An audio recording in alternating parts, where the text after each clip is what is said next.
pagbalik ko yung nagbakasyon ako ng 2 years, hindi ako kilala ng anak ko.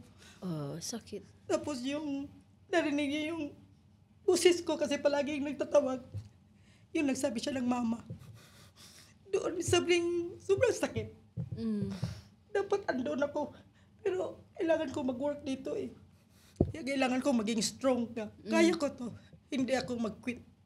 Kasi para sa kanila yung lahat na ginagawa ko. Hi, this is Geraldine and welcome to Dubai Diaries Podcast.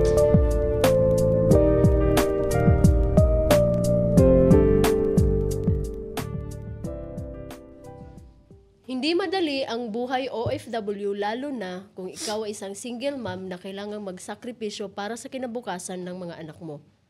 Pero, paano kung bukod sa trabaho at responsibilidad, ikaw rin ay isang atleta at isang kampiyon? In today's episode, makikilala natin si MJ, isang OFW sa UAE na 18 years nang nagtatrabaho. Isa siyang single mom, dating lady driver, teacher assistant, at ngayon ay bahagi ng Paddle Tribe Dragon Boat Team. Isa siyang tunay na larawan ng lakas, disiplina at tagumpay. I'm Geraldine and this is Dubai Diaries Podcast, real stories, real struggles, and real success. Let's hear her story. MJ, how are you? I'm fine. Kumusta ka? Okay lang. Palaging strong. Wow, ganda Yan naman naman. ang dapat gawin natin. Lalo na pag malayo tayo sa mahal natin sa buhay. So, we need to face the struggle. Wow. Ganun lang, Day. Oo naman. Wala akong expect nga tatanungin mo ako or imbitahin mo ako dito. Pero sabi ko, sige, itatry ko nga makumit ko yung ngayong May 11 nga ma-interview mo ako, mag-guest ako sa'yo. Kaya lahat ng may training ako, pinopostpone ko yung training ko para mapunta ako dito sa interview. Kasi nga isang interview ko, opportunity ito eh. One opportunity lang na makikilala natin ng isang atleta, isang na naging champion sa Paddle Tribe, sa Dragon Boat. Wow naman. Oo naman. And it's our, we are so grateful. Dubai Diaries are so grateful having you here. Ay, salamat. Thankful naman ako at saka ma-experience ko ng ganito. Na may, masaya pala. Masaya, oo, pero kinakabahan din. Kwento mo naman sa amin, NJ, paano ka nagsimulang magtrabaho sa UAE? Before, nag-work ako sa municipal. Wow. Sa amin. At saka yung kaibigan ng kapatid ko ay umuwi galing Dubai. At saka sabi niya, mag-try ka nga sa Dubai. So, bigay ka lang ng resume. So, nagbigay ako. After 1 month, may employer na ako. Bilis Oo, kaya nag-resign agad. Ang bilis, no? Oo, nandiyan na yung opportunity. Sa isip mo, nagsustruggle, maano ko na yung mga anak ko, makapapag-aral na ako sa mga anak ko, kaya go! Wala akong hesitant. Pero lady driver yung first job mo? Oo, for 8 years. 8 years. At total, as in OFW dito sa, 18, kasi 2007 ako dumating dito. Ang tagal mo na pala dito sa UAE. Ang tagal nga, very strong woman. Wow, that's very nice. And, alam ko na isang, single mom. Yes. As a single mom, ano pa yung kinakaharap mo, hamon, when it comes to become an OFW or pag-abroad? Isa na yung homesick. Agoy. Wala na. Ayoko umiyak, tika. Yung being homesick sa family, lalo na sa mga anak ko na iniwan ko yung bunso ko ng 2 years old. Oh, ang liit pa. At saka yung eldest ko is 7 years old. Ang hirap, pero... Ilan yung anak mo? 2. 1 girl and 1 boy. Malaki na sila ngayon? My eldest daughter is 27. My son is 19 years old. Tapos na sila sa pag-aral? My daughter is a teacher, secondary, major in English. Wow. And my son is Bachelor in Science of Nursing. Wow, very nice ha. Ang ganda ng mga course ng anak mo. Kaya kayod besh. Kaya nga, as an OFW talaga, yun talaga yung isa sa responsibility natin sa ating Yun mga ang anak. bakit tayo pumunta dito Kasi mapag-aral natin yung mga anak natin. So paano Lalo mo na pag single mom. Paano mo sila pinalaki at pinagtapos ang mga anak mo habang malayo Pinalaki ko ka? sila with the help of my parents. With the guidance na hindi sila maglakwat siya, yung mag-study hard. Guidance yung kapatid ko, lalo na yung bunso kong kapatid, naging nanay siya ng mga anak ko. At siya Andun sila sa parents mo? Yes, of course. Oh. At saka yung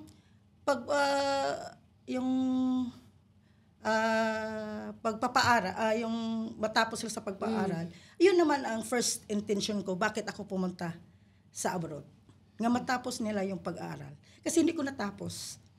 Kumusta naman yung relationship nyo sa mga anak mo na abang andito ka sa malayo? Ay, super. Cool lang yung mga anak ko. Cool naman ako kamami. Kaya Kitang-kita yung naman video call is talagang malaking bagay. Lagi kayong nagtatawagan, araw-araw nagkakamustahan. Yes, of course. When in terms of my anak yun. Pagbalik ko yung nagbakasyon ako ng 2 years, hindi ako kilala ng anak ko. Tapos yung narinig niya yung boses ko kasi palaging nagtatawag. Yung nagsabi siya ng mama. Doon, sobrang sakit. Dapat andun ako. Pero kailangan ko mag-work dito Kaya kailangan ko maging strong ka. Kaya ko to. Hindi ako mag-quit. Kasi para sa kanila yung lahat na ginagawa ko. Sa loob ng 18 years na yan, para sa kanila talaga yung ginagawa natin. The main reason is for them. But, at least somehow, napagtapos mo na sila ngayon. Ayoko na talagang umiyak, MJI. Yung eldest ko, natapos na. Yung na lang, yung naging serious. Bakit napunta diyan? Sige, go call na naman. Alam naman natin na being an OFW is the very hard decision na gagawin ng isang ina. Pero ginagawa natin kasi responsibility natin as a mother is mapagtapos yung mga anak natin. Yun Tapos na single mom ka pa. Yun lang kasi ang kayamanan nga hindi mawala sa kanila. So maliit pa sila, wala na yung tatay nila? Wala. Pagpunta ko dito, wala na. Hindi naman ako nag-asawa so, in good terms naman kami. Wala lang. Yun lang. In good terms kami. At saka, pwede naman nila makita yung anak ko. Tumutulong, lalo na sa eldest ko, tumutulong naman yung papa nila So sa panahong yun, maliit pa sila, yung komunikasyon mo hindi ba naputol nung mga time na yun? Hindi. Kasi nabanggit mo, di ba, na hindi kanila nakikilala na as a mom. Hindi niya ako, yung Bunso. son ko, kasi 2 years old pa siya. Pero hindi niya nakilala yung mukha ko, kasi lumaki talaga ako pagbalik. Na iba yung iba yung hitsura ko. Pero yung boses ko, nga palaging kumakausap niya sa telepono, yung pagsabi ko, Rapoy, yun. Pero napakasakit, di ba? Oo, masakit yun.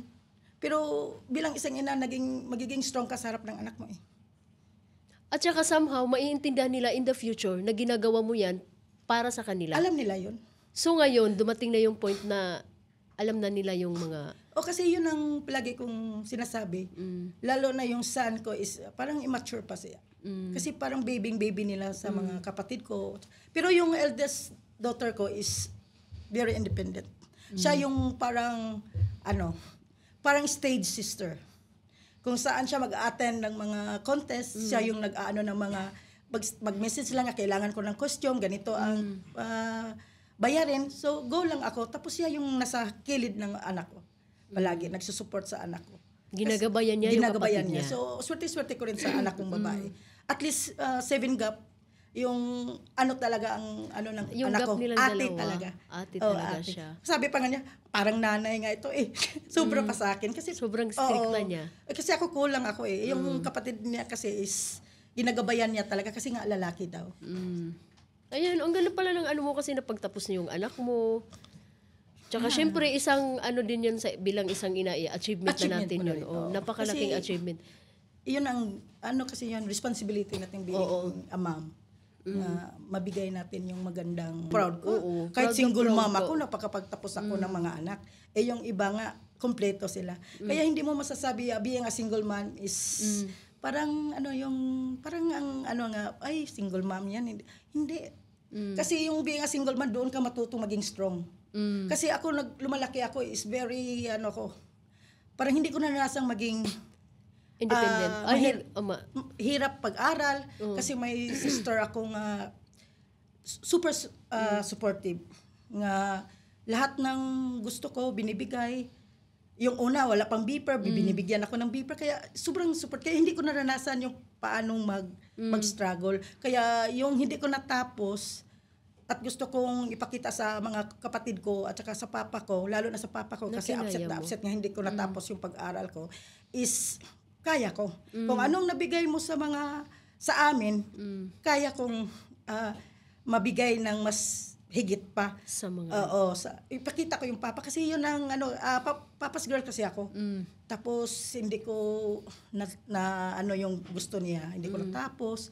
So ngayon yung nakita ni papa nga before siya namatay, nakita niya nga yung mga anak ko is alam mo may sila, may yung makita lang pag wala ako, may kinabukasan na maganda yung mga anak ko. Kasi ako, nagsa-strive harder ako. Yung pinakita ko nga, being a single mom is, alam kong upset ka, pero tataguyod ko sila. Kasi nakakaya din palagi nga, sobrang supportive nila sa akin yung nabuntis ako. At saka, yung papa ko is, yung ginagawa niyang lahat na, yung send kami ng private school, gusto ko rin ganon ang gawin ko. Nga dapat from the nursery is gawin kong yun. Kaya nasend ko naman sila. So, nagawa ko na rin papa. Si papa yung nasa stage palagi. So, until nag-college, private school sila, yung hinahanap ko yung magandang education nga, kasi tinaguyod niya din kami doon sa una. Kasi 3 lang kami magkakapatid eh. So, napakalaking achievement yun being a mother, no? Alam ko isa kang atleta. Kwento mo naman, paano ka nakapasok naman sa pagiging isang paddle tribe? Yung kaibigan, may kaibigan akong driver, lady driver. Nakita ko siya sa FB nga, may picture nga That time, nag-chat ako sa kanya nga, paano mag-try out. Sabi niya, binigay niya yung address. So that time, pumunta ako. Tapos may nakilala akong 2 babae. So, nagawa ko silang parang ang gaan ng loob ko sa kanila. So, yon ang sabi ko, ay, okay to kasi magaan ang loob ko.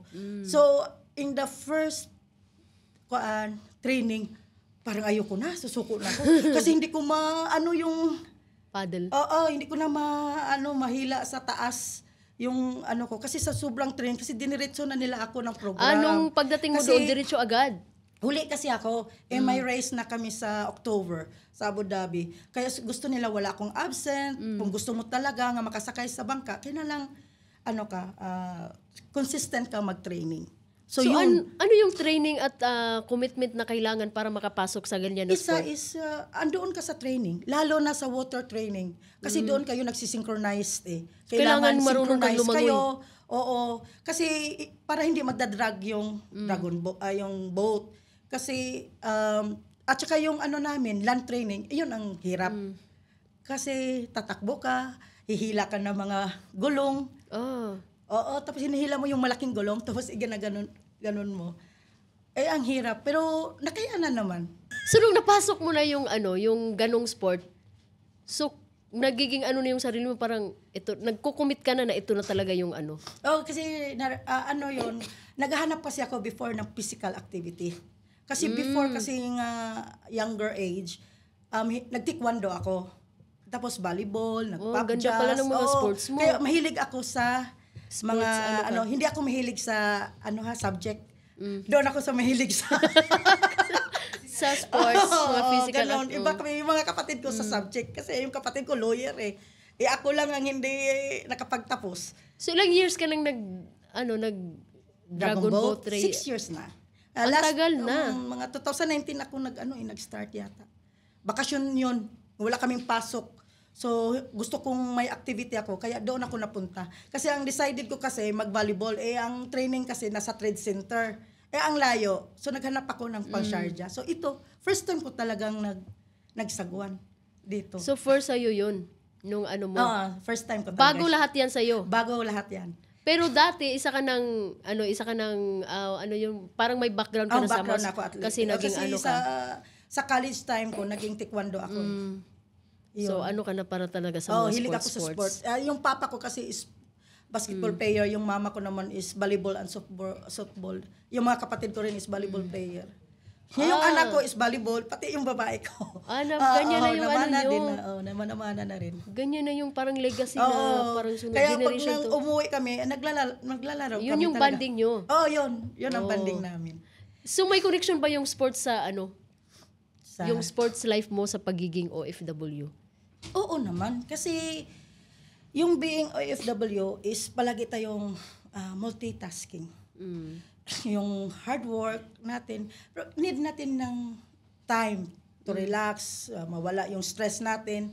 Kaya it's a big help na nandoon ako sa Paddle Tribe kasi nawawala yung stress ko eh. Tapos ang dami kong nakilalang bagong friends, hanggang friends, ganun lang. At saka yung physical activity mo, maganda na rin yun sa being OFWA. Kasi dito palagi kang workaholic. Yeah, work lang. So, hindi maganda din sa katawan natin. Kaya, napasalamat din ako na dumating ako doon sa punto nga nakahanap ako ng team. Kasi nga karamihan, di ba? O, like, ako din, experience ko din yung, yun nga, yung sabi mo na parang work lang, work. Work ba? Wala kang, kahit, ano mo lang sa sarili, parang yung sa'yo na parang stress-free mo, yung magsali ka sa mga ganyan. So, importante talaga yung may ganyan. Mas sa akin lang is ang laking tulong. Kasi yung homesick nawawala eh. Aside sa homesick, mawawala. yung ano din, kasi yung lifestyle na-divert mo. mo doon sa pagti-training. So, magtatawanan kayo sa mga ka-teamwork mo. Kaya doon mo ma-realize nga, habang nagtatrabaho ka, nag-hard work ka, is meron kang time din sa sarili mo. Isa din yon nga may time ka sa sarili mo. Kasi pag puro hard work at lungkot, iba na yun eh. Parang gusto mo lang umuwi. Dito gusto ko pang, isa pa yun nga, gusto ko pang trabaho para matapos yung anak ko, makaipon ako ng business, at isa pa, enjoy ako kasi may Kasi sports gusto mo, ako. kasi gusto mo din. Isa din yon nga love mo yung sports. Kung hindi mo love, hindi, makikwit ka sa hirap ng training. Paano ang takbo ng isang whole week sa'yo na bilang part ng Paddle Tribe, yung whole week mo, ano yun, parang weekdays, work, tapos weekends? From weekdays, Saturday, 5 a.m. in the morning, training kami until 8 o'clock. So yun na yung weekly routine mo? Routine. On Sunday, 5 p.m. naman. Tapos TTH, 8 o'clock to 10. Tapos MWF sa gym kami. Or mag-land training kami. Yung so yun na yung yun ang itsura ng rotation training ng schedule buhay mo? ko, ng schedule ko sa work. After work, pahinga ako ng 2 hours. Training ako. Magti-training ako. Habang walang training ako sa water, doon ako naman sa gym. So sa gym, mas mahaba doon kasi hindi kasi kung pwede ka magpahinga. Kung mapagod ka, walang coach na magagalit sa'yo. Alam ko, malapit lang yung dito eh. Nandyan lang sa kilid. Sa Alcan, Corniche Beach. Kasi parang gusto din namin makita yung maganda yung itsura yung training area namin. Ikutin mo naman yun. Ang laki. Walang pahinga. So yun na yung itsura need ng namin training. ng endurance eh. Kailangan namin yun. So paano mo yun nababalanse? Yung full-time work sa school tsaka yung pagiging Doon atleta? ako natuto nga paano mag-organize ng time. Tapos yung gusto mong ginagawa mo. Yun, gusto ko kasing ganun na totally fit ako habang tumatanda. Tumatanda talaga? Oo. Hindi natin mapigilan yung edad ay. Oo nga naman, no? Kaya wala lang. Pag kaya, okay. Sa awa ng Diyos, kaya ko pa eh. So at least somehow nababalanse mo yung trabaho tsaka yung yung sa sports. Isa na rin yung, kaya nga mas okay na rin kaysa palagi kang nasa kwarto. Oo, mas okay na rin yung minsan labas ka rin. Ano ka ng hangin. Oo, magkausap mo yung mga Mag-socialize kaibigan mo. ka o Socialize makipag-socialize. Oo, iba na rin yun eh. Iba. Kasi palagi kang nasa bahay lang. Di, after work talaga, iba yung pakiramdam Oo, na tulog pagod na pagod ka. O, pag malaman mong may training ka, ay, ayos ka na agad. Natutulog.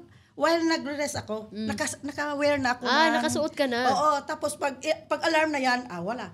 Ano ka na ng face, tapos takbo na ako. Nagdala na ako ng paddle things ko, mga gear ko dito kasi nga ang mga tuhod, kailangan protection. So committed ka mga talaga gloves. doon sa ano mo? Oo, committed ako. Kasi kahit pagod ako sa work, alam mo naman yung work natin, no, di ba? So sa dami ng ginagawa mo, isa kang lady driver, teacher assistant ka pa, tapos atleta ka pa, paano mo pinipiling manatili sa team mo na ganun lahat yung ano mo, takbo ng buhay mo? Nasanay na rin yung yung body ko. Pag hindi ko ginagawa, para akong may sakit. Oo, kaya mas kaya pagdating ng bahay, alam mo na yung rotation mo kung saan ka pupunta, anong gagawin mo. Kaya na ano na rin yung parehara yan sa alarm clock. Yung body clock mo. Oo, yung hindi pa yung alarm clock, naunahan mo pa magmata kasi yung rotation mo na. Oo, hindi mo na kailangan na may magsabi sa'yo, mata ka na, o mag-training ka na. Kasi body movement na yung mag-training. Nasanay ka na. Tapos hinahanap na din ng ano mo, yung sports na yan. Oo, hinahanap ng katawan mo. Parang manghihina ka pag magsakit yung tuhod mo, pag hindi ka mag-training. Maganda naman kasi dagat eh. So ano yung sa sports mo, ano yung physically or emotionally na draining experience mo? Pagdating sa training tsaka sa competition na? Sa training, yung talagang walang pahinga. 1 minute lang ang pahinga mo. Continue na naman yung sa training. Oo. Sinasanay kaming 1 minute lang kasi pag sa race na kasi, pagkatapos ng isang race, sasakay na kami ng ibang bangka. Kasi wala masyado kaming player or paddlers nga magsakay. So kailangan namin i-maintain yung hingal nga kaya namin na ilang laro, 3 nga magkasunod-sunod. Yun ang training ng coach namin. Ano pa yun? Sa competition? Sa competition naman is ang una kong ang advice lang ng coach namin is the program, isipin yung program. Kasi pag once na mamali kayo sa program, ikaw yung magdadrag sa boat. Kaya kami nagka-counting kami. Kahit hindi kami nagsasalita, yung isip namin is counting. May counting kami nga magsabay kami. Kailan kami maglakas, maghina, o kailan kami yung sa last point ng mag-inject, yun, ganun. Mag-inject ng? Paddle. Kasi meron kayong first, yung mga mahina lang paddle. Mahinang sagwan. Kailangan pa ka sagwan yun, di ba? Magsagwan ka, hina ka pa hanggang mag-last kick. Yung last kick kasi paspas. Kasi nandoon na yung boya. Kailangan mong maunahan yung ibang nasa technique din sa coach paano niya. So ilan kayo dun sa isang team, ilan tao? Meron kaming isang boat sa local kasi dito sa UAA, meron kaming 20 paddlers, 10 girls and 10 boys. So sa boat, ilan kayo dun? 20. 20 talaga ang doon sa isang Tapos sa international naman, yung international is 10. So 5 babae, 5 lalaki. Merong 200 meters, merong 500 meters, meron 1 key, merong 2 key. Yun, kaya sanayin mo nga makaabot ka sa 2 key.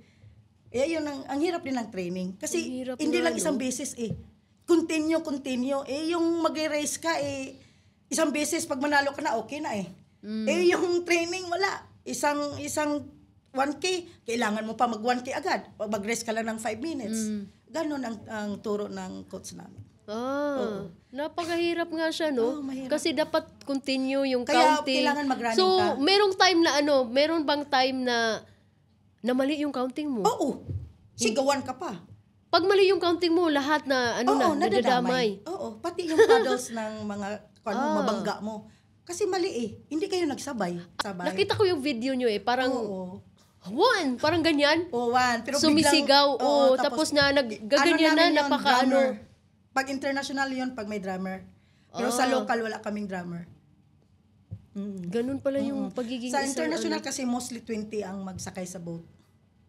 So napakabigat ng pag magsagwan-sagwan. Ay, mas magaan nga pag 20 eh. Kasi madami. Madami. Tapos yung mga lalaki, mga strong naman yun. Yun na talaga yung ano nyo, sa team na yung 20 talaga yung andun? Or... Sa local. Dito sa UAE. Pero pag ano lang, Sa international? pag international 10 lang kami. pero sa mo, hindi ko nakakita sa'yo yung, di ba nga, multitasking. Nagda-drive ka pa. Alam namin ikaw yung personal driver ng, PA talaga na driver. Tapos sa school din, pero never naming nakita na, uy, si MJ parang pagod na pagod. Ako pa yung antok na antok. Ayan nga Pero ko ngayon ko lang talaga nalaman yung training mo, ganun pala ka-hard. Kasi dapat ko ipakita nga, habang meron akong sports, hindi masisira yung work ko. Kasi pag masisira yung work ko, madadamay yung pagiging atleta ko, madadamay din yung family ko. Kasi baka mawala tayo sa trabaho, di ba? So, kailangan yung energy is nandoon. Nasanayan ko na maging more energy sa training pa lang Kaya sa doon sa school ay parang wala lang yan. Kasi maka-race pa ka. Hindi ka na magdadrive na ganyan. Awa ng Diyos naman. Hindi naman mo talaga, Kasi while nga maghintay ako sa mga bata, may 30 minutes ako or 20 minutes, itutulog ko talaga yun. For the safety of the kids. Kasi umagang-umaga pa lang, naririnig ka na namin dun Oo, andoon na ako. Sa staff room Tingnan mo, 5:50 nandoon na ako sa school. 5:55, aalis na ako para magkuha ng mga anak ng natin managing director. So pagdating natin sa diyan mga 7:05 kasi yung one of our staff is dinadalhin ko pa sa Kaya pero hindi ko na feel ng hina. Kaya nga Pero kasi isa na rin yung napunta ka dito para sa anak mo. Pero umabot ka sa time na or sa point na gusto mo nang bumitaw sa pagiging paddle tribe. Bumitaw ako. Bakit? Parang may diferensya. Hindi naman natin maiwasan yun. So, 6 months akong nag-stop nag-training. Pero habang ako nag-stop ng training, hinahanap yung katawan ko. Kaya nag-gym ako. Doon ako nagbubuhat ng mas mabigat. Para in case nga either mag-transfer ako ng team or babalik ako maglaro, hindi ako mapahiya. Kasi kailangan mo agad sasabak agad Pero yun, nagawa ko rin. So yun na yung mo, parang nag-stop ako. 6 months din. So bumalik lang ako ng March. Ano yung March? Ano yung humila sa iyo na bumalik ka? Isa din ka teammates ko. Yung teammates mo. So madaming nag-message, balik ka na. Kasi nga kailangan namin, kulang ang girls. Okay. Pero sabi ko, sige lang. Pag gusto ko, babalik ako. Pero yung March 4, birthday ko kasi yon. Bumalik ka? One of our paddlers is nag-message sa akin nga, happy birthday, ganon. Balik ka na kasi kailangan namin maglaro kami ng international sa race. Tapos kailangan natin i-defend yung champion natin, kailangan ka namin.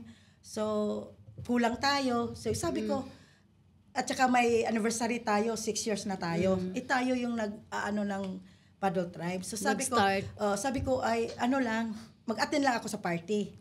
Kulang try mo lang. Baka maghihingal ako. Try mo lang. So nag-try ako, hindi naman ako hinihingal.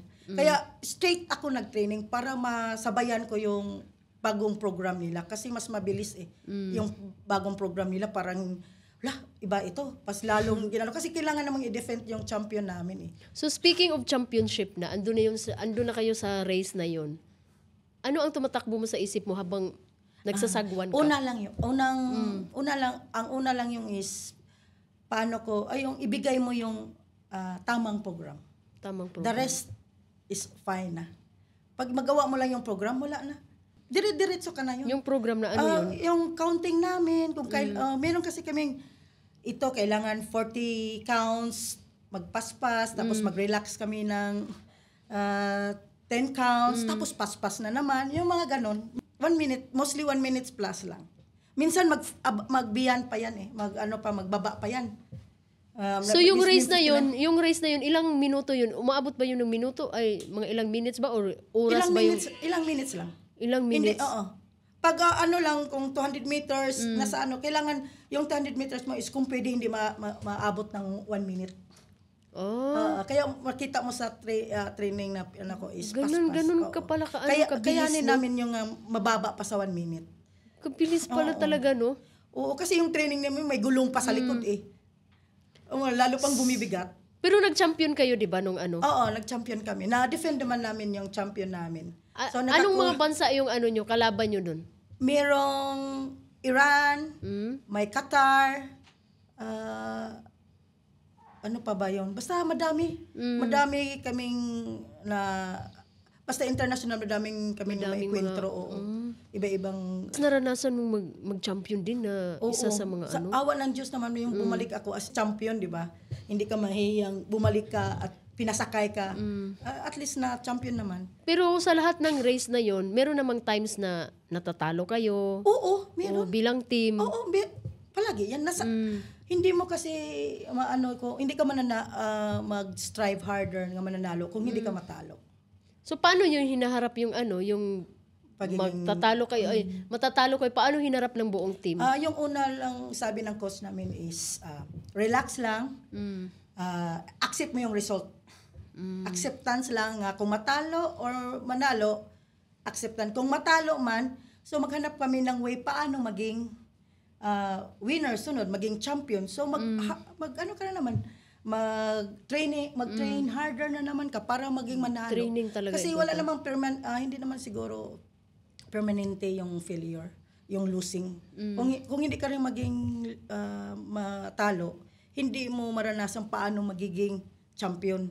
Ang unang ng coach namin is acceptance kung matalo ang manalo. Kasi alam naman naming lahat ng team is nag-work hard para manalo. Oo naman. So hindi naman natin ikaw talaga manalo kasi iba-ibang techniques yun eh. 'Di ba? So basta ang na namang gampanan namin, yung anong tinuro ng coach namin is yun ang i-apply namin. Walang sisihan. Walang sisihan. Oo, acceptance lang. Tapos pag teamwork kasi din yan, teamwork kasi no. pa, Teamwork ba, teamwork? Teamwork. Ay, ang laro na yan, teamwork talaga. Teamwork hindi talaga pwedeng mag-isa ka. Hindi ka mananalo. Teamwork talaga, kaya kailangan synchronize nga eh. So ano yung natutunan mo being an athlete na nadadala mo hanggang sa bahay, trabaho at pagiging nanay mo? Yung pag-organize ng time. Nga may time ako sa anak ko, video call, may time ako sa lalo na sa work, na kailangan ang energy ko is ganado pa, hindi makikita nga, bakit ito naging matamad? Hindi, nandoon pa rin at saka yung training. Balance talaga. Balance. Balance yan yung time Kasi management mo talaga. gusto mong walang masisira. Sa tatlong magiging ina, pagiging worker, at saka pagiging athlete. Galing. So kaya kung gusto mong maging atleta, yung the rest, mo. Disiplina din, no? Disiplina. Disiplina din. Disiplina din. Ang hirap din ng ng disiplina, pero kailangan kasi gusto mo. Yun. So kung hindi ka naging parte ng paddle tribe, sa tingin mo, saan ka kaya ngayon? Ano kayang ginagawa mo? Nagbi-business na siguro. Kasi yung nandoon pa ako 8 years ako sa amo ko before, nagtinda-tinda na ako, punta ako ng Dragon Mart, nag-buy and selling ako. Lalo na yung pagpadimik, wala kaming trabaho. So anong ginagawa ko, hindi sila makalabas, pumunta ako sa, doon sa Dubai, anong tawag yun sa, yung tindahan, mga titinda ng isda. Oo. Doon ako Fish market? Sa fish market. Doon ako kumukuha. Tapos i-deliver ko sa kanila isa't isa. Doon ako nakasurvive. Kung hindi ka naging part ng paddle tribe. Kung hindi ako doon business talaga. Business talaga yung ano mo. Kasi Ngayon. pag walang, kasi hindi kami nagtitraining that time eh. So, wala kaming training tapos wala tayong sahod. Kasi walang, dahil sa COVID. So, ang ginagawa ko is, yun, para makasurvive ka. Grabe talaga yung ano mo nun. Hindi ako nahiya Nagbibideo pa ako, nagbibili ng, ako ng cart. Tapos vegetables, yun ang ginagawa ko. Para makasurvive din ako, nga mabigyan ko ng allowance yung mga anak ko. Habang wala akong trabaho, hindi ako nag-stop. Nagbibigay talaga ako ng 10K. Grabe talaga yung ano mo, no? Habang wala tayong sahod. Napaka Tapos nagbabayad pa ako sa bahay. Nagbabayad pa ako sa sasakyan kasi nag-loan ako ng sasakyan, di ba? That time naabutan ako nga hindi ko pa natapos. So kailangan kong magbayad. Yun, kaya kailangan kong mag-work. Kaya Hanap ka talaga ng paraan, multitasking. Hanap ka talaga ng paraan kasi ikaw lang mag-isa dito eh. Ang hirap pag hindi ka maghanap ng paraan. Yung iyak-iyak ka, ay wala yan. Hindi yung maitulong yung iyak eh. Kailangan gagawa ng paraan paano ka mabuhay at paano mo matulungan yung pamilya mo sa Pilipinas. Yun. Anong prinsipyo ang natutunan mo being dragon boat player? Discipline. Discipline. Discipline, yung pagiging push to the limits. Disiplinado. Oo, yung kayanin mo talaga. Kahit hinihingal ka yun lang ang mga, hindi naman madaming principle, pero mag-commit mo na yung pagiging discipline mo. Disiplinado ka talaga. Lahat ng bagay, mo rin lahat ng bagay, hindi lang sa atleta. Tapos yung sa team naman parang dapat talaga makinig ka din, di ba? Oo. Kasi walang teamwork kung hindi ka makikinig. Oo, dapat makikinig ka. Tapos yung suggestion, may nakikinig. Tapos namin kung ano dapat gawin. Yun lang ang nakagandahan din. So sa teamwork ng sports, may natutunan ka bang lesson na nakakaapekto sa relasyon mo, lalo na sa ibang tao sa buhay? Oo, yung pagiging supportive. Oo, kasi doon namin natutunan sa teamwork yung susupport ka, yung effort, parang effort ng parang bawat manalo isa. ka. Bawat isa. Ganun. Ganun naman yan. Yun nga yung sabi mo, makikinig ka din. Makikinig ka talaga. Kasi hindi pwedeng hindi ka makikinig. Teamwork kasi. Teamwork. Hindi ka pwedeng magawa ng sarili mong... Oo. Sarili mong rule. Oo, hindi. Kasi hindi ka magtagumpay. Yung sa buhay din natin, dapat din, ganun din. Makikinig ka rin sa mga suggestion ng ibang tao. Malalaman mo kung tama ba o pangit ba ang gawin mo. Kaya yung pag makikinig ka sa isang taong suggestion ay isang magandang bagay na rin na... Yun ang pinaka-importante sa teamwork. At being a listener din. Kung hindi ka makikinig, good wala. listener. Good listener. Kasi Being hindi a ka, good wala. listener. Walang maano sa'yo sa buhay mo. Tsaka pag hindi ka naman nag-aano dun sa teamwork, huwag ka lang, sumali na lang din mo. Kung gusto mo mag-isa ka. Cheers.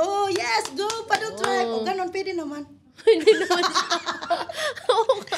Go, paddle tribe. Ganon, pwede. Mag-cheer ka na lang kung ayaw mong makinig mo. Kaya, alam mo, sa buhay ng bawat isa din, dapat, yung mga nakasupport sa atin, dapat din natin pakinggan. yes, of course. Dapat, kasi nagsusupport nga sila sa'yo. dapat natin makikinig pakinggan. ka. Kung ano yung nakikita sa'yo na mali, Tanggapin mo. At o kung anong masasabi ng tao sa'yo, i-take mo tanggapin yun. Kahit mali, kahit I-take mo masakit. yun Oo. as a learning opportunity. Oo. Kasi hindi mo malalaman kung mali ka kung walang magsasabi sa'yo. Sa isip mo walang nagsasabi, tama ako lahat. Suggestion man o kahit pangit mo yung pagsabi. Para matauhan ka rin. Matauhan ka rin. Mas mabuti na nga yung sabihan ka ng pangit. Tapos i-direct ka sa tamang direction. Mas okay yun. Mas mabuti pa yung salita ka ng ng straight. straight to the point. Sa lahat ng roles mo, being ina, being atleta at worker, alin ang pinaka nagpapatibay na identity mo? Pagiging Alin sa ina. tatlo yun? Pagiging ina talaga. The best. Wala talaga Kasi makakatanong. isang reason mo why you become athlete, why you become OFW worker, is because of your children. Hindi pwedeng hindi magiging una yan. Ang hirap yun kayo ba yung mag-ire? 9 months. Oo, galing sa'yo yun eh. Lalo na pag single mom ka, lahat kakayanin mo. Oo. Kaya Para sa mga tatawag anak tayo mo. as a single mom, strong woman tayo. At independent. Kasi kaya natin kahit wala tayong asawa. Kaya natin, maibigay natin yung magandang buhay ng mga anak Para natin. sa mga bata. Kaya yung mga anak ko naman naintindihan bakit nagiging single mom. Ako, naintindihan nila. Kasi hindi din ako pwedeng siguro mag-asawa. Minsan kasi ang hirap mahalin pag sobrang independent ka at strong. Hindi nila masabayan eh. Kaya mas okay nga mag-single mom ka na lang. Pinakita mo naman kaya mo eh. Tsaka napagtapos mo na yung mga anak mo. Napagtapos na sila. Pagtapos ko naman. Kaya kahit walang asawa, okay lang. So sa lahat ng journey mo na pinagdaanan mo, ano yung gusto mong ituro sa mga anak? Huwag matakot maging failure. Kasi yung failure kasi, doon mo, isa yung way nga magiging success ka. Tapos hanap ka ng new things nga dapat explore mo. Kasi doon mo malalaman na kaya ko. O kung hindi mo kasi matry yun, wala. Kaya, yun lang. Tapos, believe in yourself. Kasi, kaya ko nga eh. Sila pa. Okay, sabi ko, just try your best. Nga, yung lahat ng binigay ko sa inyo or plano ko sa inyo, makumit ninyo kasi kayo ang dahilan. Kaya yung repay nyo niya is yun lang. Pagtapos lang pag-aral. The rest, wala na ako pakialam. Yung eldest ko nga, wala na akong, yung sahod niya, wala. Sa'yo yan. Hindi siya nagtumutulong sa anak ko. Isa, kasi sa'yo yun eh. Ang responsibilidad ko, yung sa second child ko. Hindi yung responsibilidad ng anak kong eldest eh. Ang gusto ko lang is guidance. Nga, I-guide lang. straight lang siya. Oo. Kasi yun lang ang wish ko. Kasi yun ang wish ko rin sa kanya nga, huwag kang mag-boyfriend kung hindi ka matapos. So after natapos din siya ng 6 months, sa pag-graduate niya ng college, nag-ask siya ng permission, pwede ba akong mag-boyfriend? Go! Kasi tapos na. Tapos na siya. Okay lang ba sa'yo ito? So, go, anong gusto mo? Kasi life mo yan eh. Tapos na ako. Basta napag-aral na kita. Kasi obligasyon ko yun. So, next, ito na yung lalaki. Kaya yun lang ang ko, basta i-guide mo lang yung kapatid mo. Kasi iba yung lalaki. Oo, iba. Mas talaga yung babae. Sa akin lang. Mas iba. So, pag dumating na yung time na, syempre, hindi na kaya ng katawan natin. So, iiwan mo na yung sport mo balang araw. Anong gusto mong sabihin sa sarili mo? Yung younger self mo na unang sumabak dito. Anong gusto mong sabihin sa sarili mo? Be yourself and yung mga kailangan mong mag-explore ng other new things para magiging strong ka. Yun lang naman at saka kailangan kang hard work. Yun lang, mag-hard work yung lalo na sa mga anak ko. Sabi ko, hindi naman lahat ng bagay is nandito tayo, di ba? So, kailangan matuto kang maging independent. And I'm sure sasabihin mo rin sa sarili mo na, MJ, you did it. Alam ko. Sabi ko nga sa anak ko, nagawa ko. Kasi kahit ngayon, continue pa yung pag-aaral. Pero yung main ko kasi is, i-finish siya. Finish siya. Kailangan matapos yung pag-aaral. Doon pa ako mag-isip sa sarili ko. Wow, napakaganda ng story mo at saka alam mo, yung mga viewers natin ngayon, yung nakikinig, nanonood, I'm sure na marami silang, mai-inspired sila sa kwento mo. Being a mom, being a single mom, being an athlete, being a co-worker full-time. At that's it for today's episode. At sa kwento ng ating guest, ngayong episode nakita natin kung paano binabalanse ang pagiging ina, pagiging empleyado at atleta na may puso, tapang at disiplina. I am Geraldine and this is Dubai Diaries Podcast. See you in the next episode.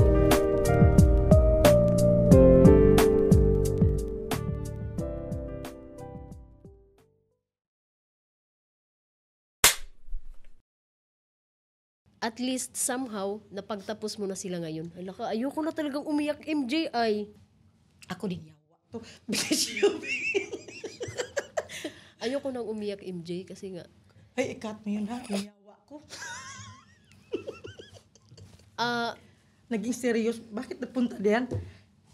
Sige, okay, go call na naman.